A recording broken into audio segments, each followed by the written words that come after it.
तो एक आधा और है, वो भी मार ले। नई जिम्मेवारी के बाद पहली बैकवर्ड सेल की औपचारिक बैठक में हमारे बीच में पार्टी के संगठन के सचिव मास्टर राजेंद्र लेदानी जी, आपके बैकवर्ड सेल के प्रभारी ज्ञान सिंह जी,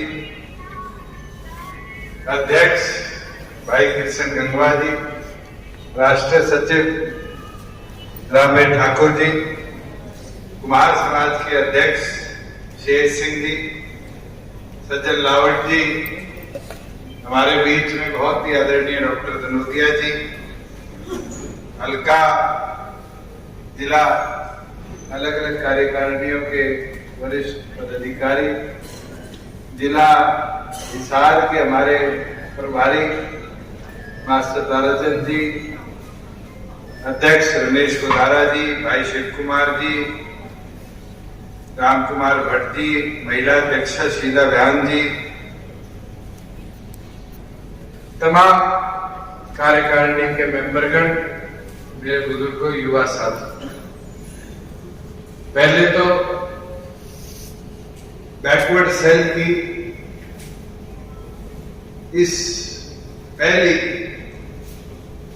नई कार्यकारिणी की जिम्मेवारी संभाले हुए ज्ञान सिंह जी और कृष्ण गंगवा जी के बाद ये पहली औपचारिक बैठक के लिए मैं इन दोनों का आभार प्रकट करता हूं कि जब से ये जिम्मेवारी दी गई उस दिन से लेकर आज तक निरंतर जब भी संगठन ने कोई जिम्मेवारी लगाई तो इन्हें कहा पहले हमें बैकवर्ड की एक बैठक करने का बना। और मेरा ये मानना है कि संगठन के अंदर जितने भी उसके टहनियां हैं, अगर उनकी औपचारिक बैठकें निरंतर होती रहे, काम चलता रहे, तो संगठन को और ज्यादा ताकत भी मिलेगी और जो समस्याएं, जो पार्टी का प्रचार, उसको भी आखिरी छोर तक पहुंचाने का मौका मिला। आज मैं एक चीज कमी के तौर पे भी जरूर टोकना चाहूंगा मीटिंग की कार्रवाई के अंदर कि अगर मैं नीचे गर्दन उठाऊं तो हमारे पास बैकवर्ड सेल में महिलाओं की जो संख्या होनी चाहिए वो कहीं ना कहीं हमने बढ़ा। और इसमें शीला जी बैठी है इसलिए टोक रहा हूं कि महिला सेल का भी इसके अंदर एक योगदान रह सकता है। वहीं बीसी सेल की बैठक है और बीसी सेल के हमारे रामेश जी को छोड़ के 3 अधिकारियों का न्योता ही नहीं, चाहे वो कमलेश सैनी जी हो जो राष्ट्रीय सचिव भी है, चेयरमैन म्युनिसिपल कमेटी महेंद्रगढ़, अनंत राम तंवर जी है जो राष्ट्रीय वरिष्ठ उपाध्यक्ष, तेलूराम जी बीमार है पर तेलूराम जोगी जी को भी आज नहीं बुलाता। और मैंने तो यहाँ आते इस बैठक में सबसे पहले टोका मैं कि राष्ट्रीय वालों को नहीं बुलाया, तो जवाब आता है कि अब तो प्रदेश आए और प्रदेश आड़ों में राष्ट्रीय तो फिर बड़ी मीटिंगों में आया करते। आज ये समस्या जनरल बॉडी में भी आई और इस चीज को समय अनुसार सुधार लेंगे तो बेहतर होगा। आज बीसी की बैठक है मगर जो भी रमेश कोदारा जी ने, मास्टर ताराचंद जी ने जनरल में बीसी के लिए रखे होंगे वो भी आज नहीं आए होंगे, तो बीसी की बैठक थी, हम तो जनरल। एक मिनट मुझे बताओ देखो पहले तुम क्यों आए? बात क्या है सुनो देख लीजिए पुलिस वाले के एक लेडी को मुझे तो बात करना है बात कर मैं बोलते हूँ आपके हाजिरी लगी बैठ जाओ 2 मिनट एक बारी बैठ। तो आज के बाद एक निवेदन तो मैं ये जरूर कहूंगा आप सबसे कि बैठक हो चाहे कोई जनरल में बीसी का पदाधिकारी गया, स्टेट में भी नेशनल लेवल जब आपकी बैठक हो तो सबको आमंत्रित करने की जिम्मेवारी है, जिससे पिछड़ा वर्ग संबंधित जो पहुंचा पाए उसके ऊपर चर्चा करें। साथियों, जहां महिलाओं की बात है, पार्टी ने पीछे महिला सेल की बैठक की थी और उस बैठक के अंदर ये निर्णय लिया गया था कि हम बूथ लेवल तक एक बूथ पे कम से कम एक माता बहन को पार्टी के महिला सेल से जोड़ने का काम करें। और मैं आपको एक उदाहरण दे सकता हूं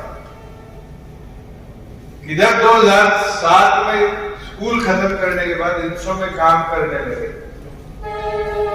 उस समय हम कोशिश प्रयास कर 2-2, 4-4 बहनों को मोटिवेट करते थे कि छात्र राजनीति में हमारा सहारा बने। जोड़ा और जोड़ने के बाद किसी का ब्याह हो गया, डिग्री खत्म होगी, कोई दाएं में चली गई और पार्टी के अंदर संगठन का विस्तार हो गया। उसके बाद हमने युवा की जिम्मेदारी संभाली तो हमने प्रयास किया कि जिला वाइज 20-30 बहनों का यूनिट बनाया जाए और महिला युवा विंग भी बनाई जाए। पर वही कारण रहा कि किसी का ब्याह हो गया, लोकेशन बदल गई, किसी के बच्चा हो गया और कारण में जो सक्रियता थी वो सक्रियता थी 0। मगर जब जननायक जनता पार्टी का हमने निर्माण किया तो एक मुहिम चलाई चुनरी चौपाल की, और शीला बयान जी बैठी है, राजेंद्र जी बैठे, इन्हें लग के आधे से ज्यादा हरियाणा के अंदर चुनरी चौपाल की मूवमेंट शुरू करी।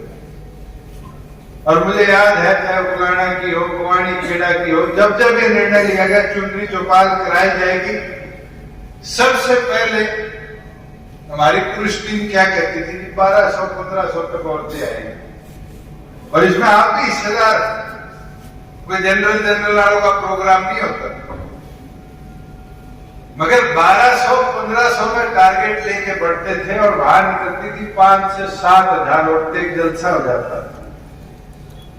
वो मुमकिन कब हुआ? जब विधायिका जी ने जाकर महिलाओं से अपना संपर्क बढ़ाया, उनसे चर्चा की। मैं तो आपसे भी कहूंगा, घर के एक सदस्य को पार्टी के जलसों में आना जरूरी नहीं, मगर वो आपके बराबर की वोटर है। आप बूथ लेवल पे शीला जी को दे दो। 19,600 के आसपास बूथ है हरियाणा में। 19,600 बूथों पर अपने मेंबर परिवार का एक शीला जी के साथ जोड़ो कि ये अपने समाचार उन तक पहुंचा पाए। आप देखना बैकवर्ड के अंदर भी पार्टी का प्रचार 100 गुना तेजी से होगा, पार्टी संगठन का विस्तार होगा।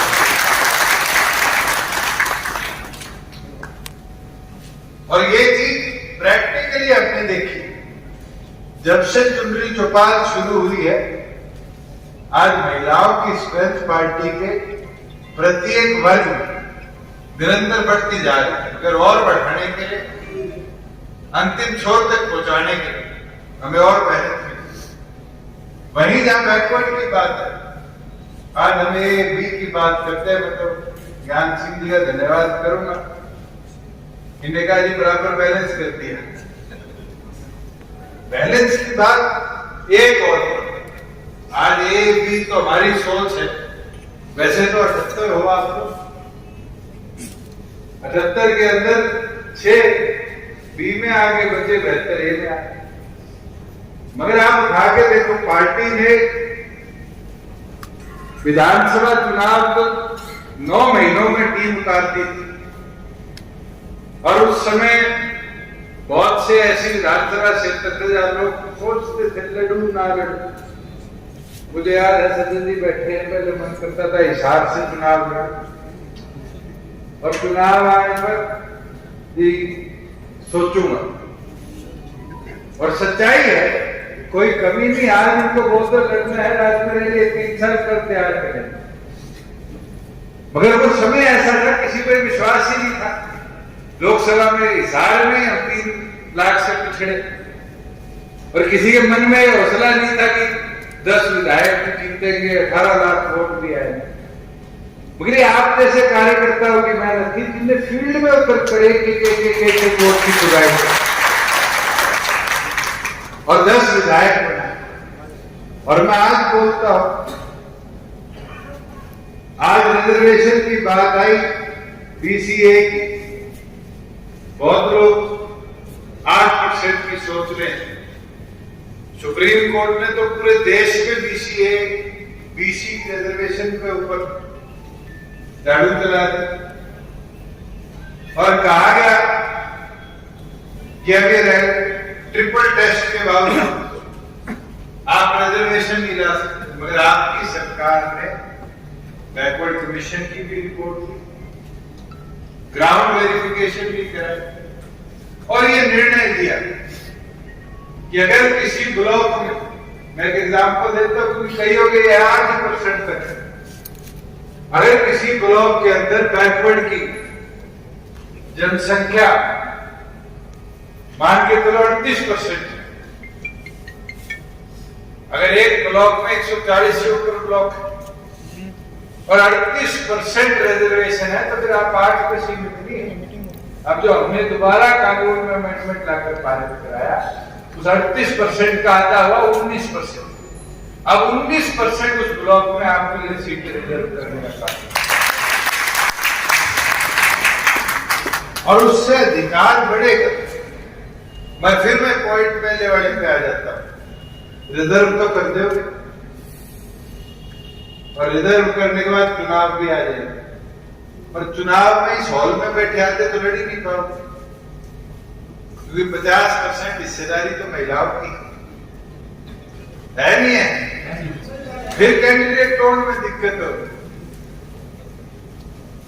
इसीलिए मैं बारी बारी कहता हूं उस 50% हिस्सेदारी का ध्यान रखते हुए पार्टी संगठन में हिस्सा भी बढ़ाने का काम है। और वो मुमकिन जब भी होगा जब हम फील्ड में उतरकर मेहनत के साथ साथ महिलाओं की हिस्सेदारी में भी फोकस बढ़ाने का काम है।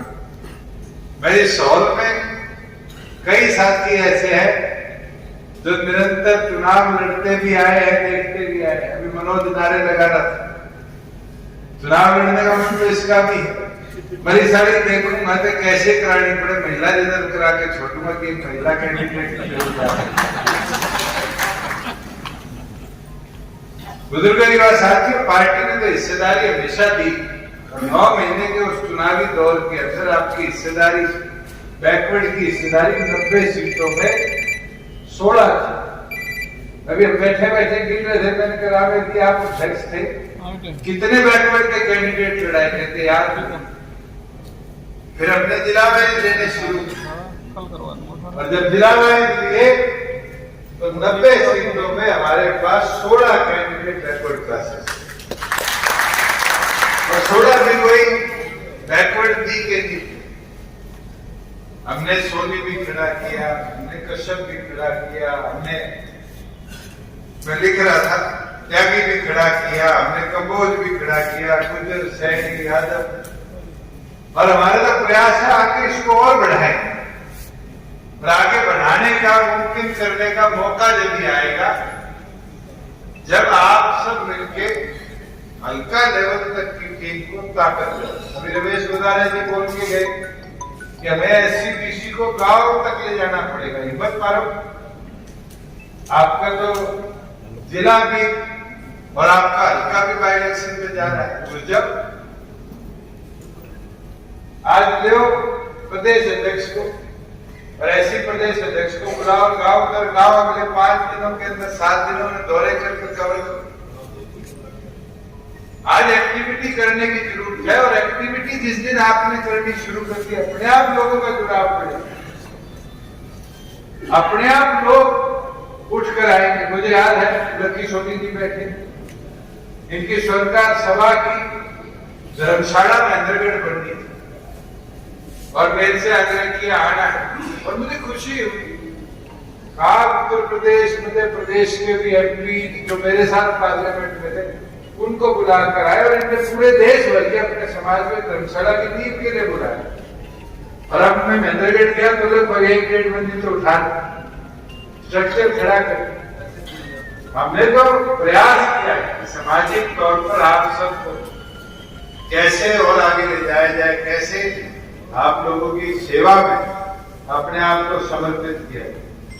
मगर वो मुमकिन प्यार लगाव तभी होगा जब बड़े तो सबके सामने चौधरी देवलाल जी के समय की बात सुनते हैं, आगे करते हैं, और एक चीज सामने आती है कि उन्होंने बैकवर्ड को छुपा ले, बैकवर्ड को नंबरदारी, बैकवर्ड को वो अधिकार दिए जो कभी सुनने में नहीं आते। मैं तो एक चीज प्रैक्टिकली देखता हूं, आज राज्यसभा हो, विधानसभा हो, मंत्रालय हो, हमारा तो प्रयास रहा है ज्यादा से ज्यादा हिस्सेदारी उन समाजों को दी जाए जो आज सामाजिक तौर पर पिछड़े, अति पिछड़े। मैं तो आप विधायक बना देते, वाले 10 में एक बैकवर्ड, तो उसको मंत्री भी बना देते।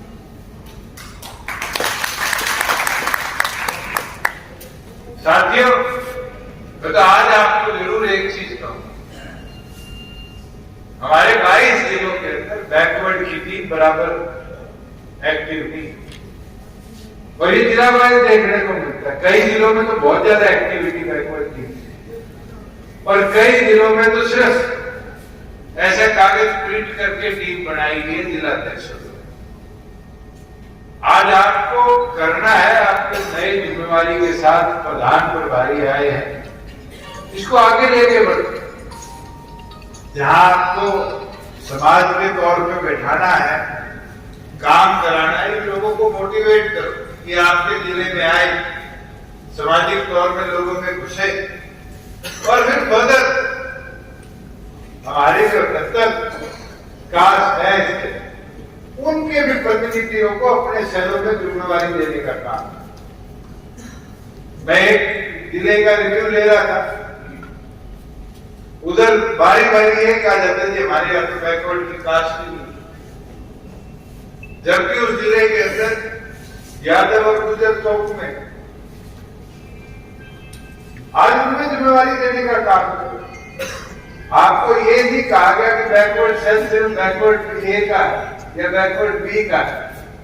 मैं एससी सेल में भी निरंतर यही कहता है कि हमें बैलेंस करना पड़ेगा, और अब तो डॉक्टर साहब के आगे पीछे प्रस्ताव रखा गया सारे जिला अध्यक्षों द्वारा कि टपरीवास को भी बैकवर्ड उसमें एससी सेल में मर्ज करके एक ही सेल बनाया कि भेदभाव रखो। तो इन चीजों पे हमें काम करना पड़ेगा। जहां आपकी बात है, जहां आपकी समस्या उठाने की बात है, जहां आपके अधिकारों को लाने की बात है, ये वादा मेरा है। सरकार के तौर पर हर कदम अग्रणी होगा, और मेरे आगे तो आज पहली बार ये बात रखी गई। मैं तो बैठा बैठा ये सुन भी रहा था कि क्लास 1 और क्लास 2 के अंदर अभी भी रिजर्वेशन क्लास 3 और क्लास 4 के बराबर, इसमें भी भेदभाव है, केंद्र भेदभाव नहीं करते। पर प्रदेश में क्यों रहा है, कैसे रहा है, और आज तक आपने सामाजिक तौर पर यह बात उठाई नहीं। इस चीज को तो आपको प्राथमिकता से लेके चलना चाहिए, और आप लेके चलोगे ये गारंटी मैं देता हूं। जब महिलाओं को 50 की बात हमने कई संगठन के तौर में पूरी करी नहीं करी, 75% रिजर्वेशन की बात करी, पूरी करी नहीं करी। और तो और मुझे याद है, मैं एमपी था, बीजेपी बढ़ाई अनूप जी एससी का एक डेलीगेशन लेके आए कि हमारे एससी के भी 2 हिस्से हैं, दूसरे हिस्से को भी रिजर्वेशन दो। हम जॉब में तो नहीं दे पाए, कानूनी रिस्ट्रिक्शन थी, मगर उस समय हमने प्रयास किया, और प्रयास करके एजुकेशन के अंदर उनको हिस्सा दिलवाने का काम। और प्राथमिक तौर पर आज वही चीज आगे लेकर चलने की, आज आपको पंचायती राज में चुनाव करने के लिए हिस्सेदारी हमने दी, और मैं तो ये बताता हूं इसकी सामाजिक तौर पर डिटेल ला करता हूं स्टेट बाय स्टेट। और आने वाले समय में हम प्रयास करेंगे हरियाणा प्रदेश के अंदर भी इसको पूरी तौर पर लागू करके आपको केंद्र के बराबर हरियाणा में भी 27% का अधिकार पूरा दिलवाने का। पर वो मुमकिन जब भी होगा जब ताड़ी की बजाय फील्ड में जाकर समाज के बीच में इस चीज का प्रचार। मैं तो आपसे प्रार्थना विनती इतनी कर सकता हूं, इस संगठन के विस्तार में, संगठन को आगे ले जाने महत्वपूर्ण जिम्मेवारी किसी की रहेगी तो आपकी। और आप सब लोग संगठन के जिम्मेवार बनिए। पार्टी ने आपको पदों पर बिठाकर जिम्मेवारी दे रखी है कि आप अपने अपने समाज का नेतृत्व करें। और जैसे विनोद अभी बोल के गया था कि हमने डॉक्टर जयसिंह चौटाला जी की उंगली को, मैं आज भी कहता हूं ऐसे ऐसे साथी है जो तीसरी चौथी पीढ़ी से पार्टी के संगठन के विस्तार में काम कर, और जब भी इनके कोई काम की बात है, इनके कोई अधिकार की बात है, मुझे लगता नहीं चाहे वो चौधरी देवीलाल जी थे, चाहे वो डॉक्टर अजय सिंह चौटाला जी थे, चाहे मैं, कभी किसी के काम को हमने पीछे छोड़ने का नकार किया। और आगे भी आप विश्वास कर सकते हैं, इसको मजबूती के साथ आगे ले जाने का काम करेंगे। मैं तो दोबारा ज्ञान जी का, कृष्ण जी का आभार प्रकट करता हूं कि इनने आप सबको याद करते थे, और मैं उम्मीद भी करता हूं कि आज के बाद ये तो हमारा संगठन स्टेट लेवल का आज इकट्ठा हुआ है सिर्फ पदाधिकारी, पर आज के बाद ऐसी बैठके आप अंतर स्तर पर आयोजित करके दिखाओगे जहां वर्करों तक को सामाजिक तौर पर, जहां आपको मेरी जरूरत है मैं आऊंगा, जहां आपको राजेंद्र जी की संगठन के किसी और पदाधिकारी की जरूरत है वहां वो आएंगे। पर मैं एक उम्मीद जरूर करूंगा, 90 यूनिट हैं और 90 यूनिट 22 जिलों में खड़े हैं। अगली बार हमारी महिलाओं की संख्या मिनिमम 90 होनी चाहिए कि हर हल्के से एक महिला पदाधिकारी बैकवर्ड की हमारी इस बैठक के अंदर मौजूद हो। करके दिखाओगे पक्की बात। मैं तो दोबारा सभी पदाधिकारियों का आभार प्रकट करता हूं। बहुत बहुत धन्यवाद।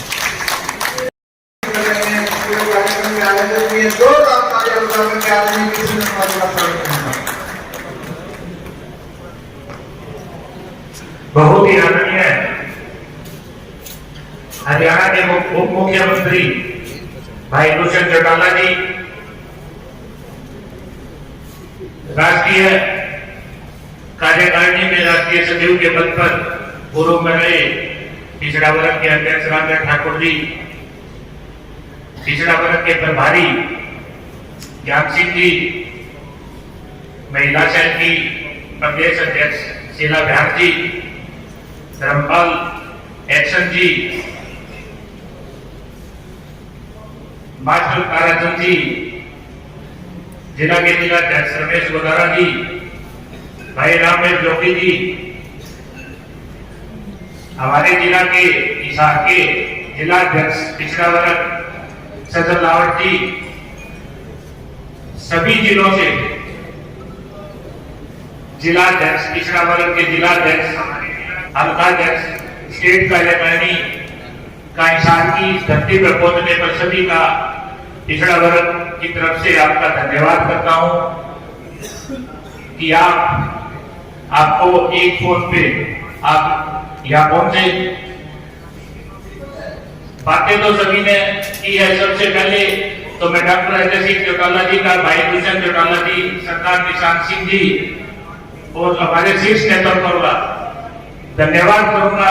एक छोटे से कार्यकर्ता को प्रदेश अध्यक्ष का जिम्मेवारी दी, इसके लिए हाथ जोड़कर आप सभी का बहुत बहुत धन्यवाद।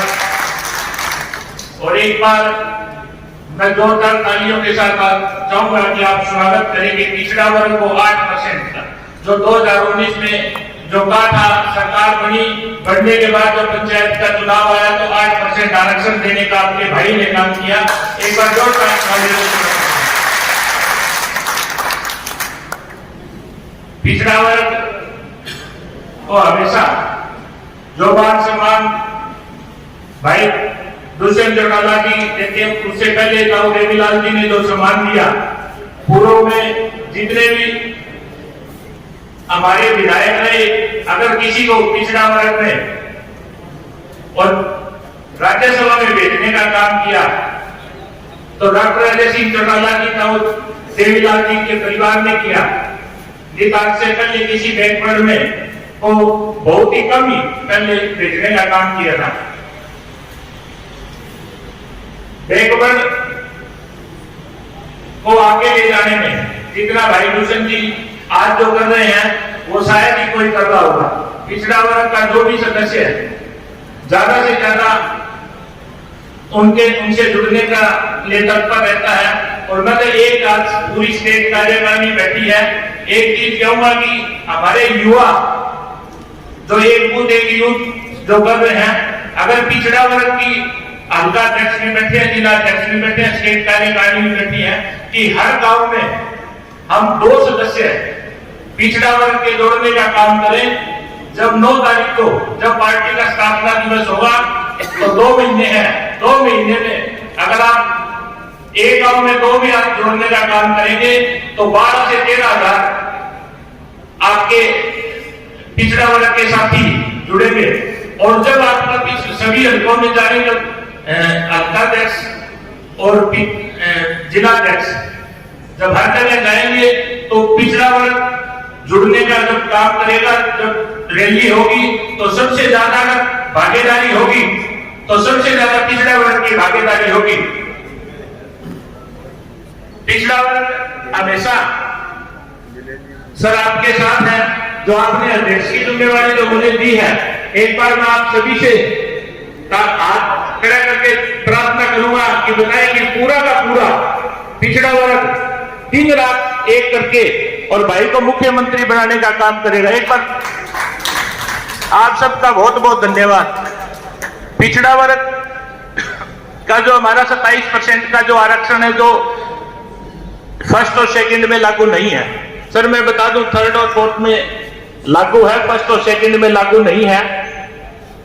आप पिछड़ा वर्ग 2024 में भाई को मुख्यमंत्री बना दो, 2029 में अपना प्रधानमंत्री बने जाएंगे। और जब प्रधानमंत्री बनेंगे तो आपका पिछड़ा वर्ग का जो 27% का जो फर्स्ट और सेकंड का है, ये आपका भाई कर सकता है। और किसी ने आज तक सिर्फ वोट की राजनीति की है, ना कि किसी प्रकार का। आप सभी हिसार पहुंचे, सभी से जितना जो प्यार प्रेम मिला, सभी का बहुत बहुत धन्यवाद। से 10 गुना बढ़ के नशा दौलत में होता है और दौलत से 10 गुना बढ़ के नशा शराब में होता है, शराब से 100 गुना बढ़ के नशा सत्ता में होता है। सत्ता के शिखर पे होते हुए किसी व्यक्ति में नशा नहीं है तो वो व्यक्ति है कुशल चौटाला, जिससे हर व्यक्ति हर समय मिल सकता है उसके दुख। और मैं यही कहना चाहूंगा कि चौधरी देवीलाल जी एकमात्र ऐसे नेता थे जो पिछड़े वर्ग के बारे में सोचते थे। एक पार्टी नेशनल लेवल की जो पार्टी है वो जिसके बारे में कहते हैं कि हमने ये किया, ये करो, और आज तक का जोर शोर से कहते हैं कि पिछड़े वर्ग के लिए ये नहीं किया, ये नहीं किया। मैं कहता हूँ उस पार्टी से अगर वो बार में जाकर देखें तो पिछड़े वर्ग को एक बार राम गोपाल शर्मा जी नाई बरादरी से थे, उनको टिकट मिला था। और बंसीलाल जी चलो आज समय यहाँ उपस्थित नहीं आई उसमें, तो मैं उनसे उनके पीठ पीछे वाली बात नहीं करता। मैं कहता हूँ कि उनको टिकट दिया गया था, ये कहकर उनकी टिकट काट दी गई थी कि क्या पिछले वालों के पैसे तो होते नहीं। और एक चौधरी देवीलाल जी थे, उनके बारे में मैं तो प्रत्यक्ष की बात करता हूँ, मैं कोई ऐसे प्रोक्स की बातें नहीं करता। खुद मेरे पिताजी और चौधरी अपने ये कश्यप साहब चुनके अपने दोनों ही करके दिल्ली से टिकट लेकर आए थे। तो चौधरी साहब जी ने इनको और अजय सिंह जी से इंतजार क्योंकि वो भी काफी सक्रिय राजनीति में हिस्सा ले रहे थे, तो इनको न केवल टिकट दी बल्कि साथ में पैसे देकर भी भेजा है। एक जेब में पैसे देकर दूसरी जेब में टिकट लेकर आए। तो ये वो पार्टी है जो चाहे गरीब भी हो, पिछले वर्ग का, उस गरीब वर्ग का, उसको भी साथ लगाने वाली पार्टी है। ये पार्टी वो नई पार्टी है जिनके पास पैसा वैसा नहीं है, इनको क्या टिकट देगी। तो मैं चौधरी देवीलाल जी की वीडियो का जितना बखान करूँ कम है। और वो लोग एक दोनों थे, एक तरफ होती थी, एक तरफ होती थी, एक टिकट की दूसरी में पैसे थे, कैसे करके बस में बैठ रहा है, उसने पार्टियां होती थी। तो उन पीयूराम की कसम होगी।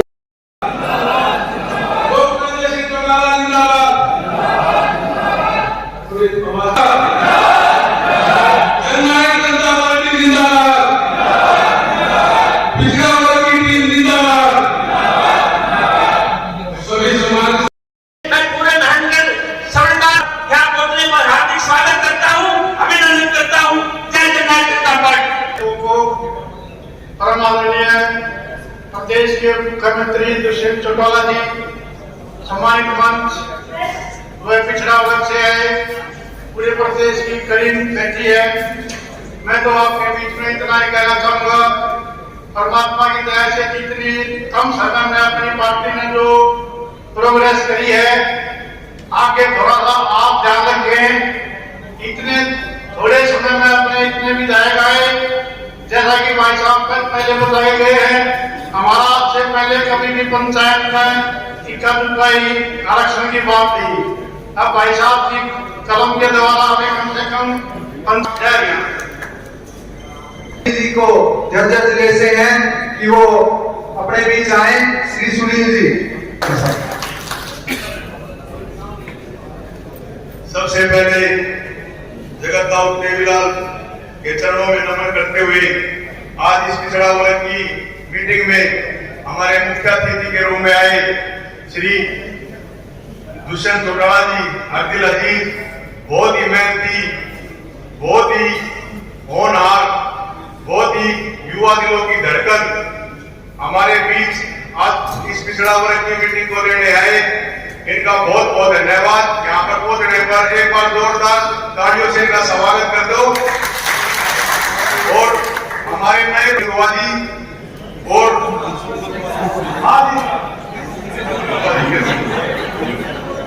श्री कृष्ण गंगवाजी और हमारे पुराने प्रदेश अध्यक्ष को प्रमोट करके राष्ट्रीय सदर पर राष्ट्रीय सचिव की जो जिम्मेवारी दी है, उनके लिए श्री दुष्यंत चौटाला जी का बहुत कौन में फिर दिया करता था मैं बराबर में कौन किसी मंत्री एमएलए मुख्यमंत्री ना तक किसी के बराबर में उठाए बता दो।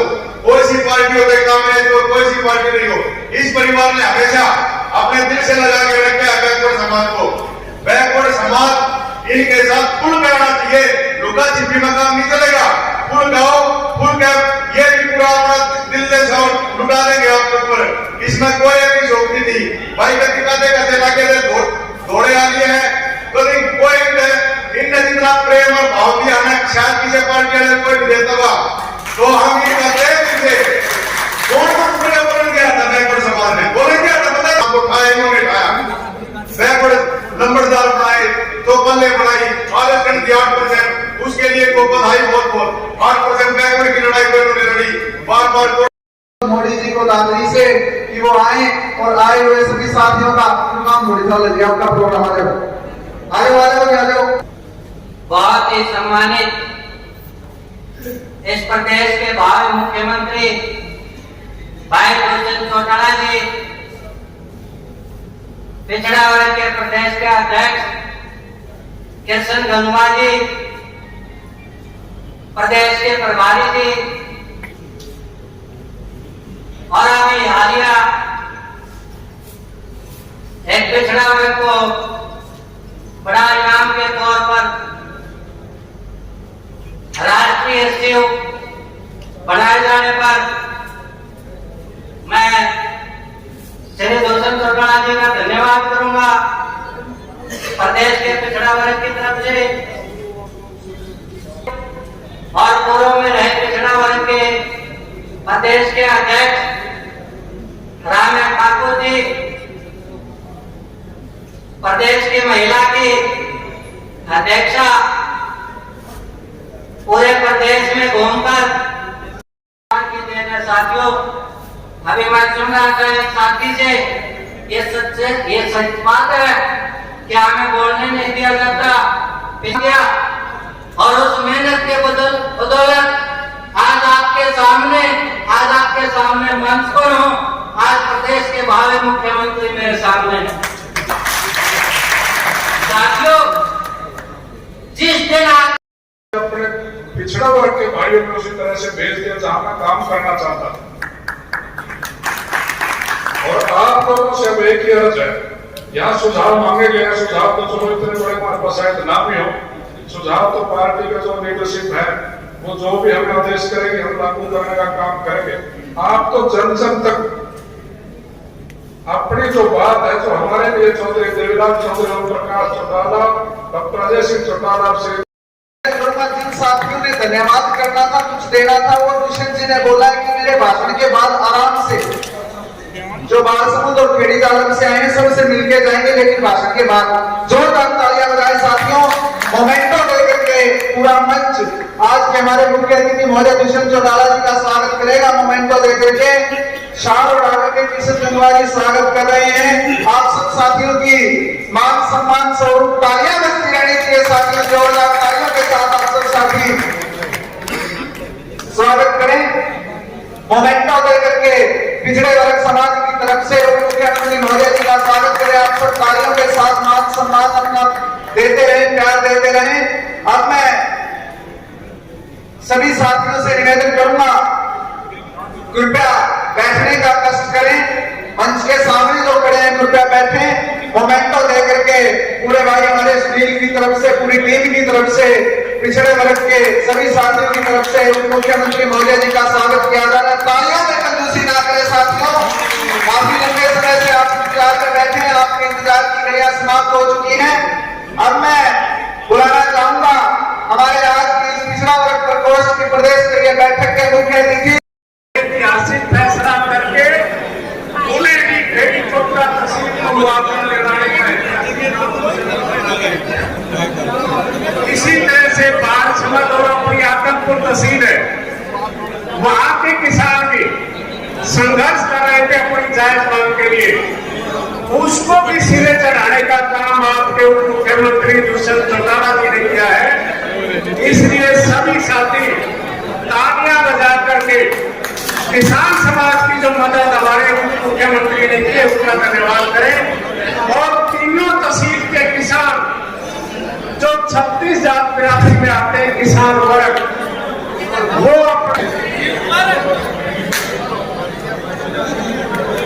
पगड़ी पहना करके सभी साथी स्वागत करें। तालियां बजा दीजिए साथियों। पूरी किसान कौम की तरफ से पगड़ी पहना करके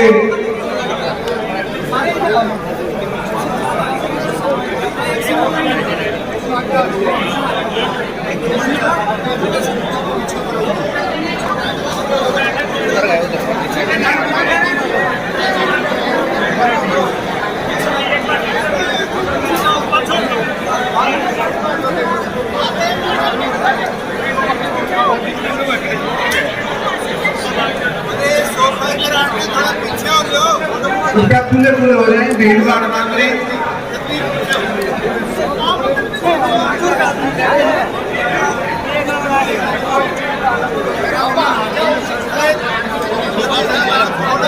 बैठ जाओ बैठ जाओ बैठ जाओ बैठ जाओ बैठ जाओ सर।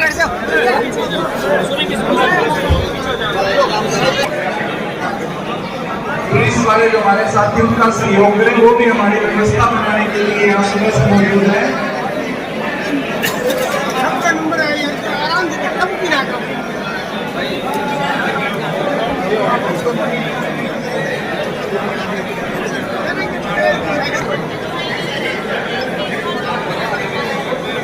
नीचे आ जाओ, नीचे आ जाओ, नीचे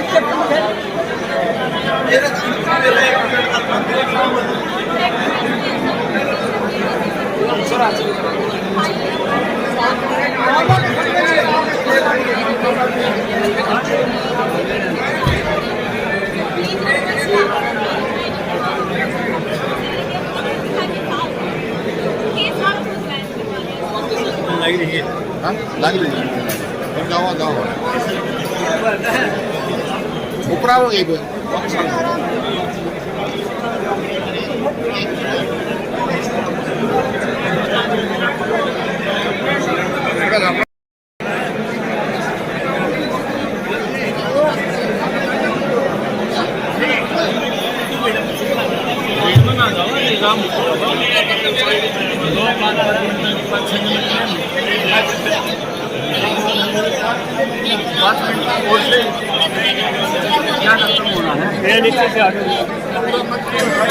अरे इधर आ जाओ यार, खबरदार इधर आ जाओ, नीचे जाओ, नीचे साइड में जाओ, नीचे साइड में जाओ, नीचे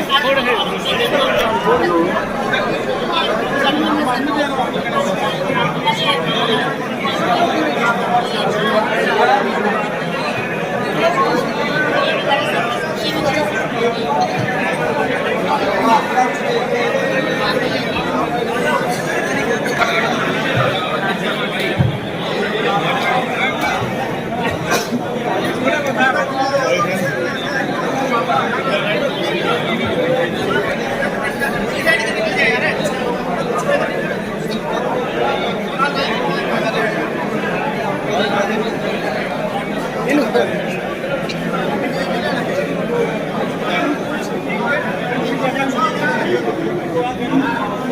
निगोशिएट किया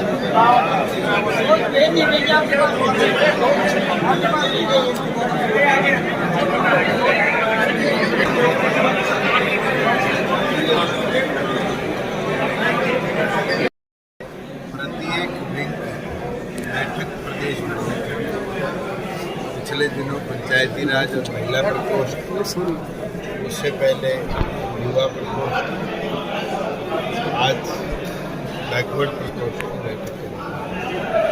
संगठन का विस्तार कैसे किया जाए, कैसे पार्टी की नीतियों को घर घर पहुँचाया जाए, इस कार्य को लेकर आगे बढ़ने की जिम्मेवारी भी सारे पदाधिकारियों को लगाई और हमारी जिम्मेवारी भी बनती है कि प्रत्येक वर्ग की समस्याओं को और उनकी हिस्सेदारी को हम बराबर तौर पर सरकार के संगठन के तौर पर उठाने का काम करें। और जैसे बैकवर्ड क्लासेस के ए वर्ग को रिजर्वेशन हरियाणा पंचायती राज एक्ट में हमने दी और फिर सुप्रीम कोर्ट ने ट्रिपल टेस्ट को मान्य मानते हुए हमें परमिशन दी कि उसको रिवाइज करें।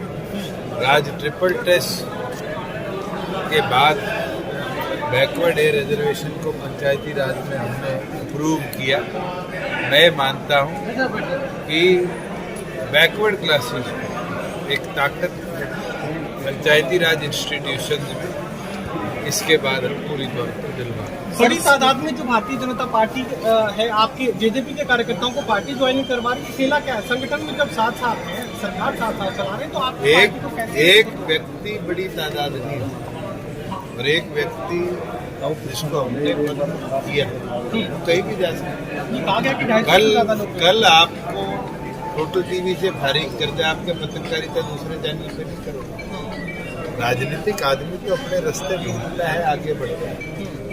हमारा काम जननायक जनता पार्टी को मजबूत करना है, वो हम निरंतर करते आ रहे हैं। जहाँ बात सरकार की है, गठबंधन के अंदर सरकार मजबूती से चला रहे हैं और गठबंधन को और मजबूती से आगे लेकर चलें। सीएजी रिपोर्ट का हवाला देकर पूर्व मुख्यमंत्री भूपेंद्र सिंह हुड्डा ये कह रहे हैं कि आबकारी विभाग के अंदर 3000 करोड़ से ज्यादा का घोटाला हुआ। मैं तो आज ही नहीं, सीएजी ने जिस दिन रिपोर्ट पब्लिश करी थी और टाइम्स ऑफ इंडिया ने 5 बिंदुओं पे सवालिया निशान लगाया था कि प्रदेश में ट्रैक एंड ट्रेस लागू नहीं हुई, फ्लो मीटर लागू नहीं हुआ, सीसीटीवी कैमरा नहीं लागू हुआ। मैं तो उस दिन कह रहा था कि आप गड़बड़ तो बताओ, लागू नहीं हुआ, लागू तो हम ही करना चाह रहे हैं। हमारी सोच है, प्रोसेस है, कोई एक दिन के अंदर फ्लो मीटर किस तरीके से लगेंगे डिस्टिलरीज में वो तय नहीं हो सकता।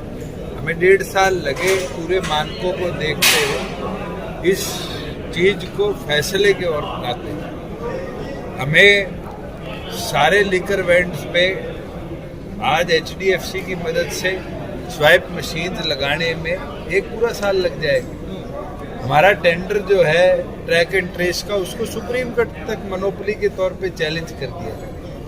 मगर एक चीज मैं जरूर भूपेंद्र हुड्डा जी को बोलना चाहूँगा कि 6100 करोड़ से आज 9200 करोड़ का तो एक्साइज का मैं टारगेट लेकर गया और शायद 10,000 करोड़ एक्साइज रेवेन्यू इस साल पहुँचाऊँगा। अगर घोटाला होता तो 6100 करोड़ से ये 5000 करोड़ आता, या दिल्ली की तरह कुछ चुनिंदा लोगों के हाथ में हम सारा का सारा एक्साइज इंफ्रास्ट्रक्चर देते हैं। हमने तो सख्ती बढ़ाई है, 2 नंबरी बंद कराई है और उसी का कारण है कि 6100 करोड़ से पिछले साल 8800 करोड़ और इस साल 10,000 करोड़ का टारगेट हम छूटे। परिवार पहचान पत्र को खत्म करने की बात हुड्डा साहब कर रहे हैं, वो साहब ये कह रहे हैं कि पेंशन काटने के लिए परिवार पहचान पत्र बनाए जा रहे हैं। देखिए, पीपीपी के आने से पेंशन में दिक्कत आई है और ये मैं नहीं, चीफ मिनिस्टर ने भी माना है।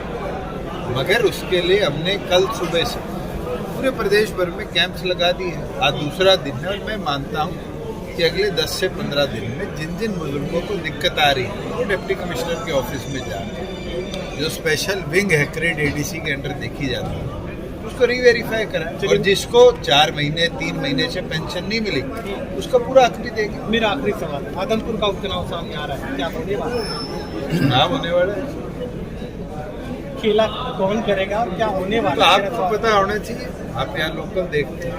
हम तो मिलकर लड़ते आए, मिलकर लड़ते रहे। यानी पार्टी भारतीय जनता पार्टी के उम्मीदवार को पूरी मजबूती से साथ देने का काम करेगी। अभी तो गठबंधन फैसला करेगा उम्मीदवार कौन है। क्या गठबंधन ने निर्णय ले लिया था उम्मीदवार कौन है? पार्टियां बैठ के चर्चा करेगी और चर्चा कर ही कैंडिडेट फाइनलाइज करेंगे। फाइनलाइज करके जैसे हम बड़ौदा में चुनाव लड़े, इलाहाबाद में चुनाव लड़े, मजबूती के साथ इसे किसी भी तरह के घोटाले की बात से स्कूल बंद कर दिया जा रहा है। नंबर ऑफ स्टूडेंट डिक्रीज हो, मगर उस ऑनलाइन प्रक्रिया में कई कमियां भी आई है। जहाँ पर स्कूल स्ट्रेंथ 150 थी, वहाँ टीचर कम हो, उसको जल्द से जल्द हम फुलफिल करें। सर, नारनौद के एक व्यक्ति ने एक लेटर लिखा है आपको कि देसी शराब का जो फ्लेवर चेंज किया जाए, इससे मतलब वो एक काफी वायरल हो रहा है सोशल मीडिया पे। आप क्या बोलते हैं कि बदलने चाहिए नहीं बदलने? आप बताइए, वो कह रहे हैं इससे राजस्व बढ़ेगा अगर चेंज होगा तो। चलो, अगर उसकी डिमांड है तो मैं प्रयास करूंगा कि फ्लेवर और आ जाए। एक सर, और अगर मैंने ला दिया तो मैं आप ही को कहूंगा कि उसके घर जाके उससे पूछ लो फ्लेवर बदलने से कुछ फर्क पड़ा है नहीं पड़ा। एक सर, आदमपुर में केजरीवाल जी ने भी रैली की है, उन्होंने ये आगाज किया है, क्या कहेंगे सर? हर पॉलिटिकल पार्टी को चुनाव लड़ने का अधिकार है। आदमपुर में उपचुनाव है और उस उपचुनाव के लिए सारी पार्टियां पूरा दमशम से उतरी। Thank you.